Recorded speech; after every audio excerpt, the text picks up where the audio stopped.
It is 7 in the morning when my mother-in-law and I starting to prepare the things we have to bring for camping. It is my father-in-law's 68th birthday and he wanted to relive his scouting years. So as a token of appreciation and to celebrate his lifelong dedication to the country, we decided to throw a birthday bash at one of his most unforgettable scouting camps. And surprisingly, it is also the place where my mother in law and he met. In short, we will also reminisce about their first encounter and interaction. I am so excited because I know that this weekend getaway will surely be memorable. As we were piling up the things and pieces of baggage on the porch, I gazed my eyes to my father-in-law and husband, who were checking the car one last time, so I decided to hand them their snacks. "Come and have a break. You need all the energy for the long road ahead," I told them. My husband Daniel smiled at me and rushed to take his cupcake. How lovely it is to have such a thoughtful wife. Thank you for this. My father-in-law Dexter took a sip of his lemonade as well, but his eyes were still fixated on the car's engine. "How was it?" I asked. This is just about being curious, but this is also about our safety. The camping site is a 4-hour drive from the city, and the road ahead is very bumpy, and there are many slopey ways. I just want us to have a safe trip. I have checked it on one of the best mechanics in town, and he said it is good to go. How reassured are you by his words? "He is the best." My mother-in-law Anna butt in. My father-in-law looked at her and then at me. Yes, Anna is right. Charlie is a good lad and he is skilled in engines for his age, so I trust the guy. Besides, why wouldn't I? There is never a mechanic who wishes for his client to have a car accident. I gulped. The idea of a possible car accident has come to my mind. Oh dear, I hope it doesn't happen. And it was the mom who suggested that the guy should be our mechanic. And we all know mom's taste. She always knows what's right. I looked at my mother-in-law and I saw her getting giddy by what she heard as she typed something on her phone for someone. I wonder who that is. Dad is right. We should trust the guy. There is no need to be afraid, my love. My husband reassured me by giving me the warmest kiss on the forehead. I smiled at him and he did the same to me. "What are we waiting for? Let's go!" So with that, the whole bunch proceeded to put the bags in the car, and with no further ado, we headed to our destination. The first 2 hours of our road trip were fun and all about making memories. My husband was the one driving. I am so fortunate to have in-laws that are very kind and warm to me, and I couldn't ask for more. Throughout the trip, I kept on noticing that my mother-in-law was so busy with her phone, and she kept on giggling. And as soon as we reached the boundary town from our place to our destination, I couldn't help but notice her being uneasy. She kept on circling her head, looking from left to right as if any time something would happen. This one is an epic road trip, one for the books. As we continue to sing along and have fun, I never thought our family trip would at any time take such a dark turn. Or am I speaking too soon? We stopped by a gas station to refuel and get some snacks, while my mother-in-law was using the restroom. It's been 15 minutes, and she was still inside, so I decided to check on her. But as I was about to knock on the restroom door, I heard her talking to someone on the phone. Yes, I will. I'm sure that I am safe at the back. Don't worry. Everything is going smoothly as we planned." I raised an eyebrow as I heard her say those words. What does she mean? Yes, it's all falling into place. The accident will happen as planned. We need to ensure everything appears like a random event. My eyes widened in shock, my heart pounding in my chest. Once the chaos ensues, we'll make our escape. Hawaii will be the perfect destination to start a new life together. Oh God, I can't wait enough to leave this wretched life. I hate my husband so much and his nonsense behavior. I also hate my daughter-in-law. Her smile and fake kindness irritate me, and she is influencing my son into her pretentious behavior. I don't care about them anymore. I just want to be with you, babe. My grip tightens on my phone as I tried my best to record everything audibly. I could feel my breath catching in my throat. Remember, make it look like a regular car accident, no suspicions. We can't afford to make any mistakes. My mind raced, connecting the dots, realizing the extent of the betrayal. She wants us to be involved in a car accident? She's a monster, and she is having an affair? Your company car will be the ticket to freedom. No one will suspect a thing. Just ensure it's prepared and ready for our getaway. My anger intensified and my grip turned into a clenched fist. Oh, my son and his wife will never suspect a thing. They're too caught up in their own lives to notice the truth. And on top of that, they're stupid to know. As soon as I heard her getting ready to get out, I moved a few meters away so that she wouldn't suspect a thing. I composed myself as I took a deep breath. She got out of the cubicle and saw me a few meters away from her. Did you wait here for a long time? She asked nervously. No, I just wanted to check with you. It's been 30 minutes. Let's go. She nodded. As I turned away, my mind raced with thoughts of how to unravel the web of deceit and protect my family from Anna's treachery. I tried to tell my husband and father-in-law to wear their seatbelts properly and to watch out for some dangers while driving. But my mother-in-law kept on butting in. Why is she so cruel? I couldn't help it anymore. I want to tell them the truth before anything happened. A loud impact crashed on us. I could feel the car rolling and my husband shouting for our names. My vision became blurry and I could hear my father-in-law's screams. And just before anything else could happen, I lost consciousness. When I finally regained consciousness, my head was throbbing and my body aching. The chaos of the aftermath surrounded me. Loud sirens from both the police and ambulance were all around. An unknown voice kept on asking me if I could hear them. And as soon as I opened my eyes, I saw a blurry vision of strangers looking down at me, and one of them was checking my eyes and pulse. She's breathing! Stretcher, please! 4 nurses came to rescue me and carried me to the stretcher. My mind was still in shock, but I remembered my husband and father-in-law. I looked around to search for them and saw their bodies lying on the ground and nurses tending them. Panic surged through my veins as I realized everything that happened, a car accident or just by my mother-in-law. I tried to look for her as the nurses were carrying me, but she was nowhere to be found. She had vanished, leaving behind a trail of questions and shattered trust.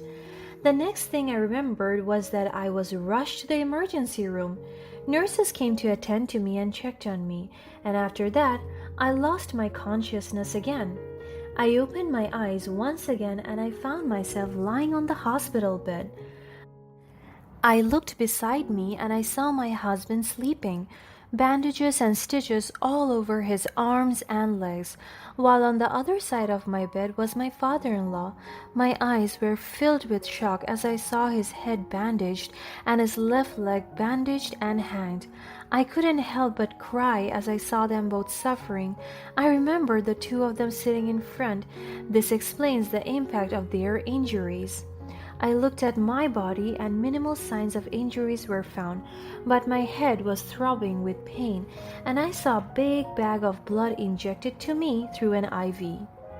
I couldn't help but be angry at my mother-in-law. I swear, as soon as I recover, I will seek revenge. The door opened and the doctor talked to me about our conditions.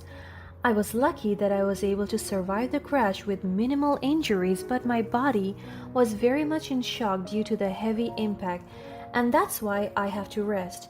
While my husband and father in law suffered the same fate, both of them were severely injured and must be kept in the hospital for complete recovery. I couldn't help but to cry and feel the sadness, betrayal, and anger all at once. And before he left, he told me another thing. Someone wants to talk with you, a witness of the accident. My heart pounded like crazy as he called on the witness. A woman in her mid 30s came to me. I will leave you two then. I will be right back. The witness faced me with utmost concern, and before she could retell the accident, she first asked about my condition and my family members and then proceeded to tell me the story. Her voice was trembling with shock as she recounted the unthinkable. She told me that the event was abrupt and everything happened so fast. My mother-in-law had run away with the man who had caused the accident. I covered my mouth out of shock. I knew she planned everything, but I didn't know that the guy she was talking to was the one who drove the car. My mind couldn't comprehend it at first. How could this happen? The truth unfolded before my eyes, and it appeared that they were not only having an affair, but they had orchestrated the entire accident to run away. And they want us dead just to be together. The witness showed me a picture of the guy, and he was kind of familiar to me. Wait a minute. It was the guy from the mechanic shop, our car mechanic. This is impossible. He was so young and he ran away with my mother-in-law? No way. I am so determined to find my mother-in-law and confront her. Her evilness must not go unpunished. And with that, I tried my best to have my full recovery. I was discharged from the hospital, but I still have to take care of my injured husband and father-in-law. I didn't reveal to them the truth because I don't want them to stress out and they have already suffered enough. I will take revenge for them. So I embarked on an emotional roller coaster. Clues and rumors led me to a different city where they were rumored to have fled. My heart raced with a mix of concerns for my mother-in-law's well-being and fury at her betrayal. I tried to ask several people that will lead me to where they were, but there was no chance to have a clue until I realized I could review the recording. Your company car will be the ticket to freedom. No one will suspect a thing. Just ensure it's prepared and ready for our getaway. By hearing those words, a glimmer of hope emerged. I visited the mechanic shop and I discovered that the young man, with his full intention, had used his company's car. It was a chance for justice to be served. With desperation fueling my resolve, I reached out to the company, laying bare the deceit and pleading for their assistance. The company owner was so furious, he was wondering where the car could have been, and also Ethan, the mechanic. And to my surprise, the company not only sympathized but extended their support wholeheartedly. They covered our medical expenses and offered to help track down my mother-in-law and the young man.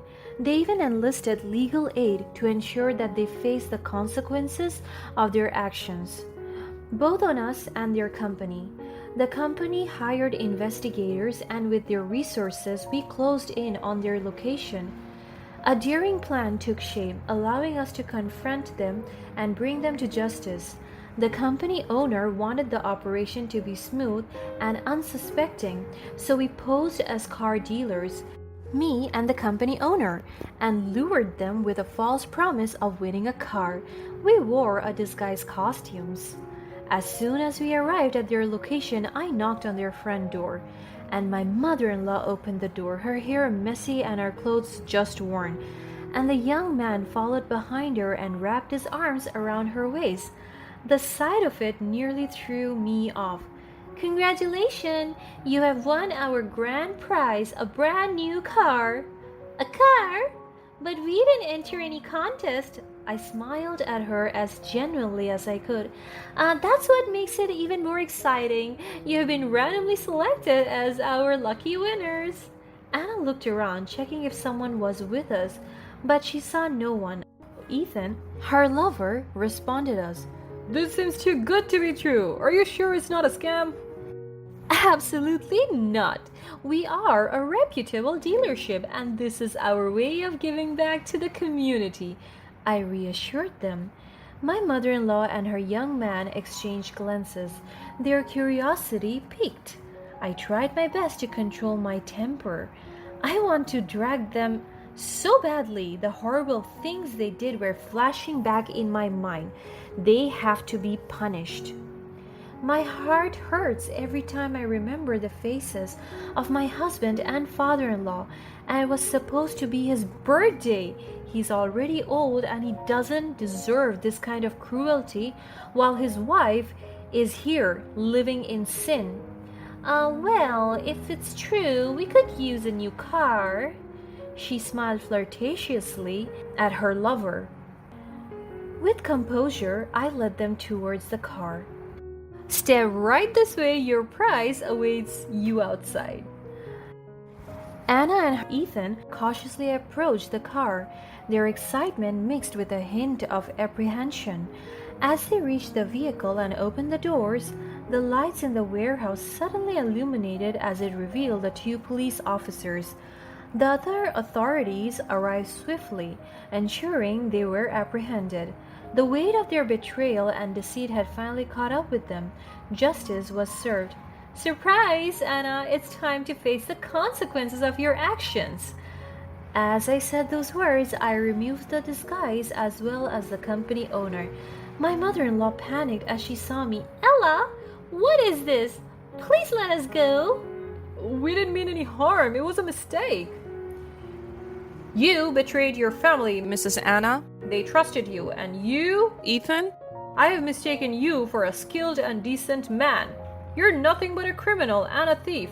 You will surely rot in jail for adultery, attempted murder, and theft. The company owner instructed the officer, and they arrested them swiftly.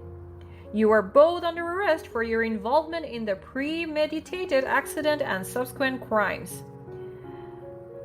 You have no evidence. That is not true.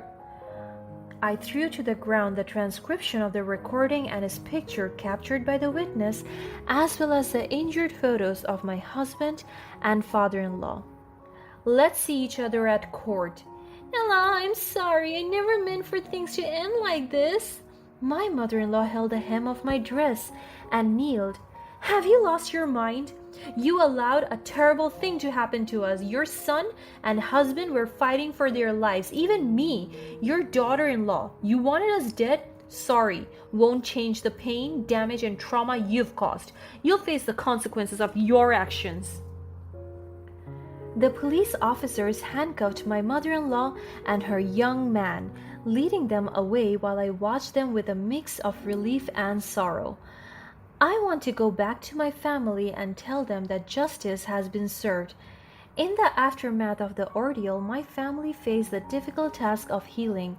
Forgiveness wasn't easy, but it was a necessary step towards reclaiming our lives. Slowly, we began to rebuild what was broken. The legal process ran its course, ensuring that Anna and Ethan faced the consequences of their actions. As soon as my father-in-law and husband recovered, we went to family therapy and I revealed to them everything. They couldn't believe it, but I assured them that justice has been served. Our family found solace in each other's support, determined to move forward and leave this painful chapter behind. Ultimately, this traumatic journey taught me the power of forgiveness and the strength of family bonds. I discovered that sometimes, even in the face of betrayal, redemption is possible. And though scars remain, we emerge stronger, united in our resilience and the unwavering love and loyalty we shared. With time, our family started the healing process. We leaned on one another, offering comfort and understanding amid our shared pain. My husband has fully recovered and stood by my side, his unwavering support and source of strength for me. Together, we nurtured my injured father in law back to health, ensuring he received the care and attention he needed. As the legal proceedings unfolded, we found solace in the knowledge that Anna and Ethan would face the consequences of their betrayal and will be convicted for several years. They were held accountable for their actions, not just for the physical harm they caused, but for the emotional devastation they inflicted upon our family. As the legal system worked its course, Anna and Ethan faced the full weight of their betrayal. The truth of their actions was laid bare, and justice prevailed. The courtroom served as a symbol of closure, a final chapter in this painful saga. With the legal battles behind us, our family turned towards the future. We embraced the opportunity to rebuild, to forge a stronger bond born from the fires of adversity. Each day became a step forward, a testament to our resilience and the unyielding love that defined our family. The scars remained, both physical and emotional, but they served as a reminder of our shared journey and the strength we discovered within ourselves. We vowed never to forget the lessons learned, to cherish the bonds we held dear, and to move forward with hope and a renewed sense of purpose. The betrayal of my mother in law and the subsequent pursuit of justice forever changed our lives. But amidst pain and turmoil, we found redemption and the power to rebuild. Our family emerged from the darkness stronger than ever, ready to face the future with open hearts and unwavering determination.